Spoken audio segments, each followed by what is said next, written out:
रुख करते हैं खेल के मैदान का। T20 वर्ल्ड कप में न्यूजीलैंड ने नमीबिया को शिकस्त दे दी। शारजा के मैदान में खेले गए मैच में नमीबिया की टीम न्यूजीलैंड की जानिब से दिया गया 164 रन का हदफ हासिल करने में नाकाम रही और मुकर्ररा 20 ओवर्स में 7 विकेटों के नुकसान पर 111 रन बना सकी।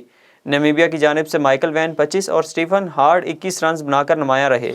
न्यूजीलैंड की टीम सऊदी ने 2, मिचेल सेंटनर, जेम्स नीशम और इस जोड़ी ने एक खिलाड़ी को आउट किया। जो कहा उस पर 1 लाख मरतबा भी माफ़ी मांगने के लिए तैयार हूँ। सरकारी स्पोर्ट्स चैनल पर साबिक फास्ट बॉलर शोएब अख्तर के साथ बदतमीज़ी के मामले पर मेज़बान डॉक्टर नुमान नियाज़ ने माफ़ी मांग ली। BBC उर्दू को दिए गए इंटरव्यू में उन्होंने कहा कि इस प्रोग्राम के दौरान मैंने जो कुछ कहा और जो किया वो नहीं करना चाहिए था, जिस पर मैं माफ़ी मांगता हूँ। एक बार नहीं बल्कि 1 लाख मरतबा माफ़ी मांगने के लिए तैयार हूँ। T20 वर्ल्ड कप में भारत रन रेट में पाकिस्तान, न्यूजीलैंड और अफगानिस्तान से भी आगे। दुबई इंटरनेशनल स्टेडियम में खेले गए मैच में भारत ने स्कॉटलैंड की जानिब से दिया गया 86 रन का हदफ बआसानी 7 ओवर्स में ही पूरा कर लिया। जीत के साथ भारत का रन रेट 1.619, अफगानिस्तान का रन रेट 1.48, न्यूजीलैंड का 1.2 जबकि पाकिस्तान का रन रेट 1.06 हो गया है।